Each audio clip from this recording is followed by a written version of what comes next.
going to put some coffee on the floor here. And I want to see if this vacuum cleaner is going to do a good job picking it up. So let's see. I'm just going to go in the low setting.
Cleaning it out is real easy too.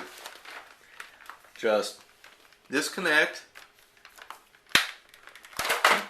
pull off that tube, and then open up this little compartment very carefully right over the trash. And there it goes. And just that easy. And look how clean it is. It's almost all out. It's great. Put that little lid a little bit, get the last bit nice and clean. Took me less than 1 minute to clean this thing out of lots of dog hair and dirt.